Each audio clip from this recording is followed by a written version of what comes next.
प्रधानमंत्री ने जल संरक्षण के लिए जियो सेंसिंग और जियो मैपिंग जैसी आधुनिक तकनीकों के इस्तेमाल पर दिया जोर।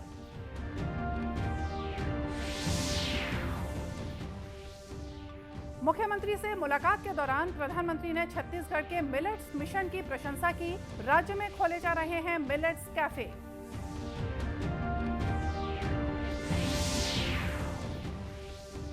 राज्यपाल ने विधानसभा के उत्कृष्टता अलंकरण समारोह में उत्कृष्ट विधायकों और संसदीय पत्रकारों को प्रशस्ति पत्र देकर किया सम्मानित।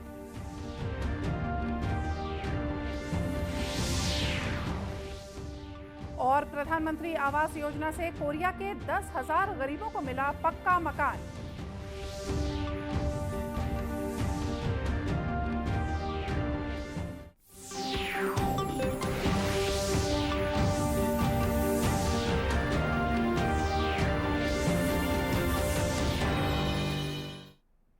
नमस्कार, आप देख रहे हैं दूरदर्शन समाचार। मैं हूं मोनिका शर्मा और आइए अब देखते हैं समाचार विस्तार से।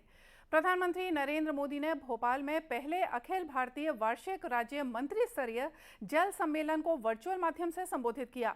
श्री मोदी ने कहा कि 2047 के लिए देश का जल दृष्टिकोण अमृतकाल के दौरान एक बड़ा योगदान होगा। उन्होंने कहा कि प्रत्येक जिले में 75 अमृत सरोवर बनाए जा रहे हैं। श्री मोदी ने कहा कि अब तक 25,000 अमृत सरोवरों का निर्माण कराया जा चुका है। प्रधानमंत्री ने कहा कि संवैधानिक व्यवस्था में जल राज्यों का विषय है और जल संरक्षण के लिए सभी राज्यों के प्रयासों से देश के सामूहिक लक्ष्यों को प्राप्त किया जा सकेगा। का विषय राज्यों के नियंत्रण में आता है।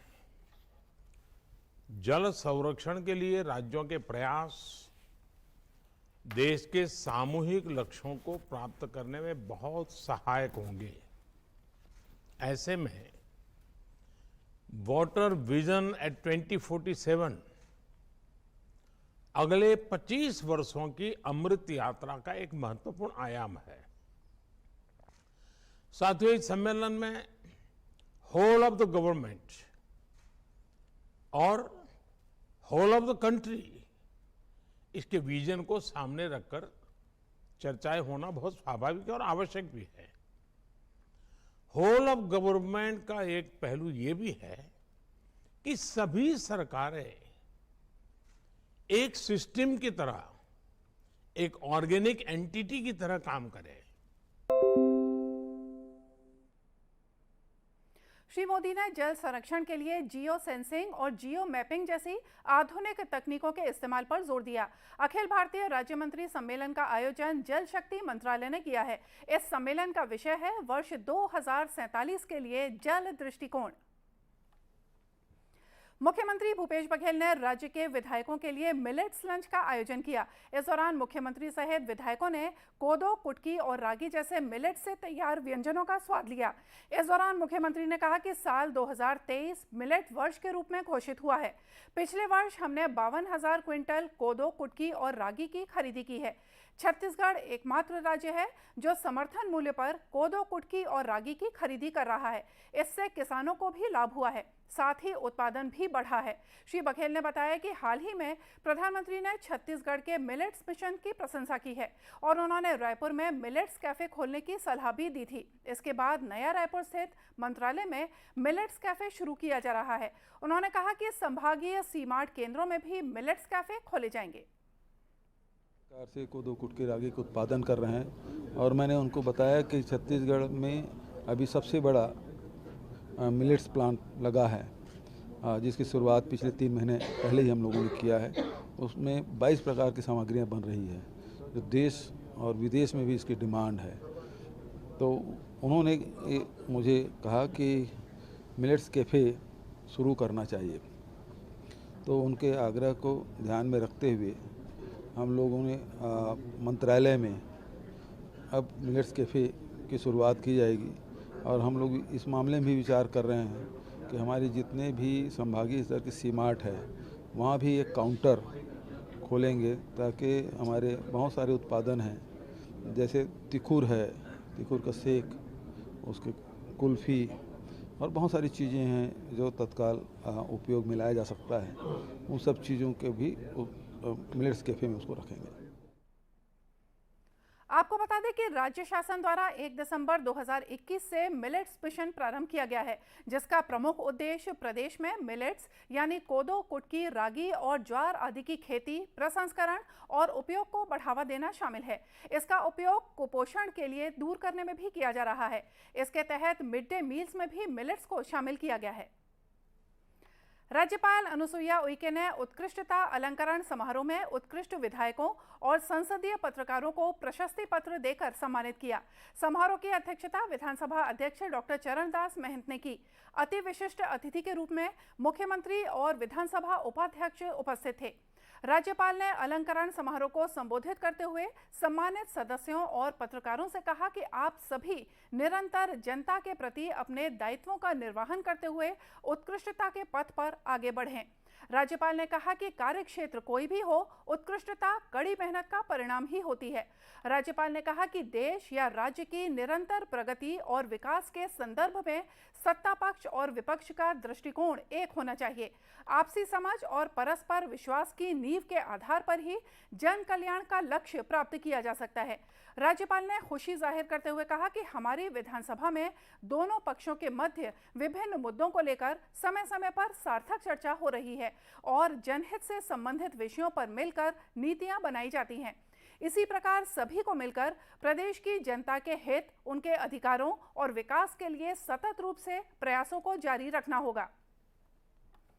इस अवसर पर विधानसभा अध्यक्ष डॉक्टर चरणदास महंत ने कहा कि छत्तीसगढ़ की विधानसभा ने अपने गठन के साथ ही नई संसदीय परंपराओं को स्थापित करने में सफलता पाई है।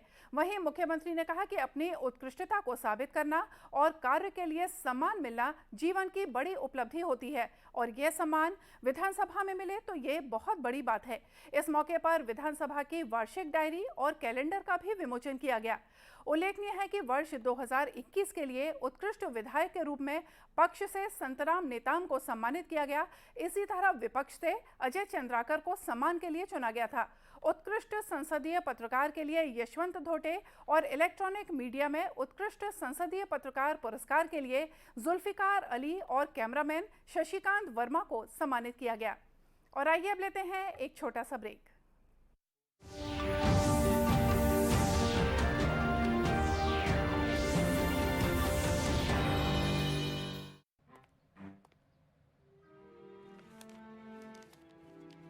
इतनी जल्दी पैसे डबल?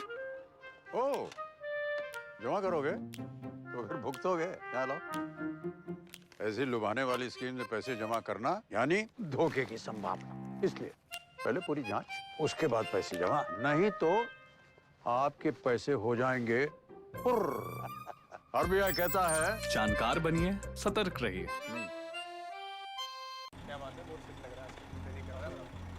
3 महीने में पैसे डबल? वाह, फास्ट और हाई रिटर्न्स भी।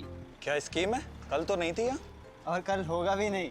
तूने कभी 5 ओवर में डबल सेंचुरी मारी है? ऐसे स्कीम के बहकावे में आके हम धोखा खा सकते हैं। और आरबीआई कहता है अपना पैसा सुरक्षित रखो और समझदारी से निवेश करो। अगर ज्यादा रिटर्न के पीछे भागोगे तो रिस्क भी उतना ही उठाओगे। और फास्ट रिटर्न से बच के। और फास्ट बॉलिंग से भी। आरबीआई कहता है जानकार बनिए, सतर्क रहिए।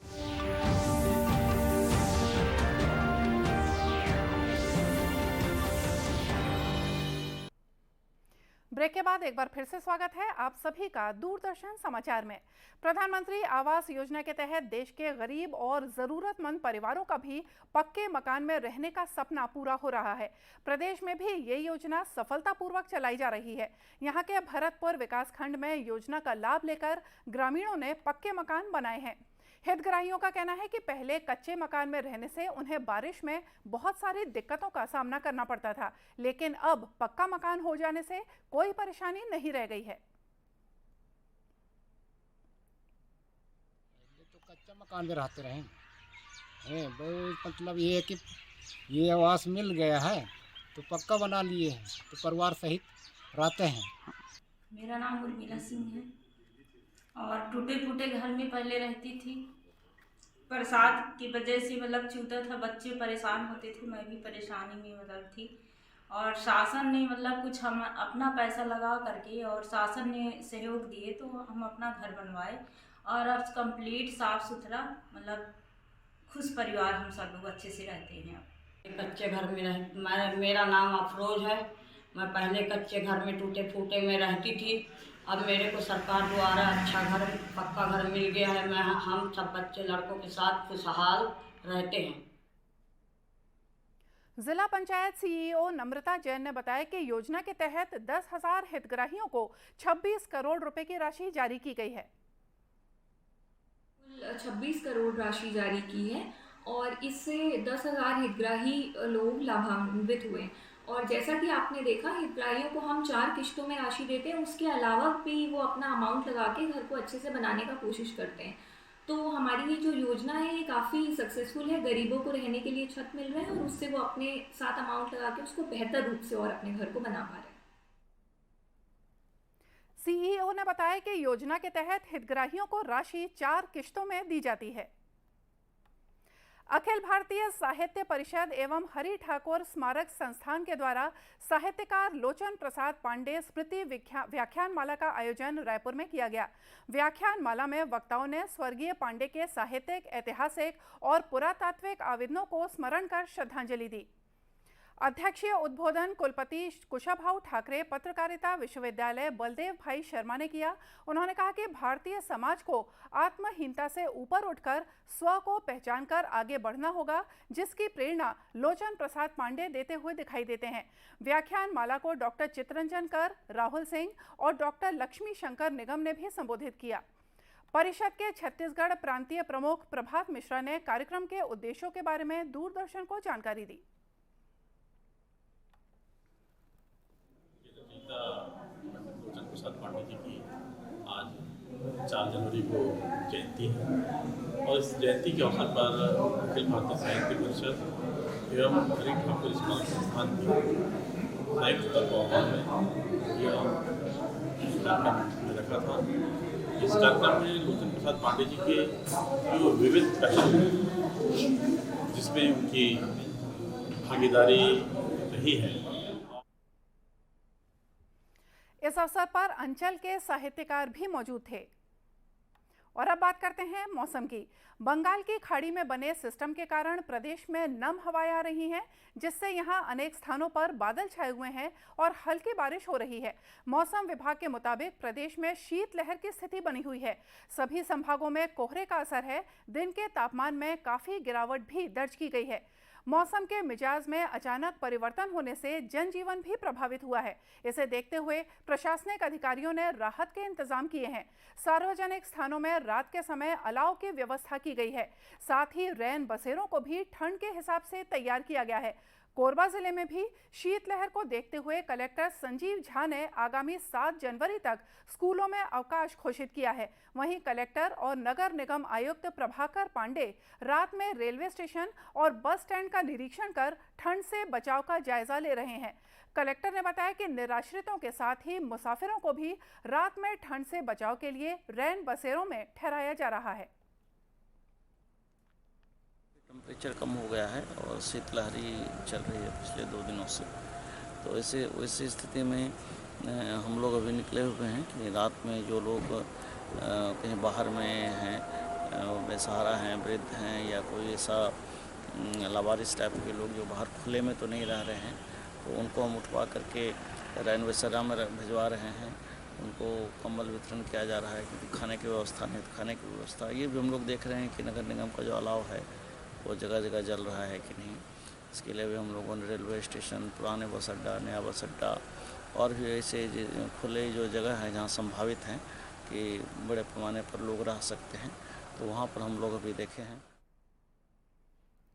बिलासपुर का अधिकतम तापमान सामान्य से करीब 9 डिग्री सेल्सियस से भी कम दर्ज किया गया है। और आइए देखते हैं अंत में मुख्य समाचार एक बार फिर से। प्रधानमंत्री ने जल संरक्षण के लिए जियो सेंसिंग और जियो मैपिंग जैसी आधुनिक तकनीकों के इस्तेमाल पर दिया जोर।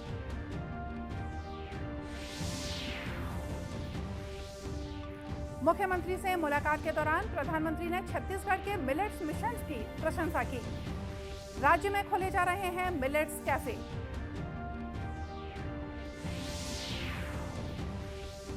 राज्यपाल ने विधानसभा के उत्कृष्टता अलंकरण समारोह में उत्कृष्ट विधायकों और संसदीय पत्रकारों को प्रशस्ति पत्र देकर किया सम्मानित।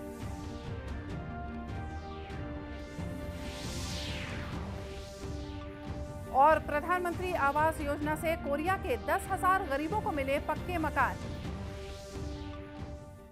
और इसी के साथ ये समाचार बुलेटिन यहीं समाप्त हुआ। नमस्कार।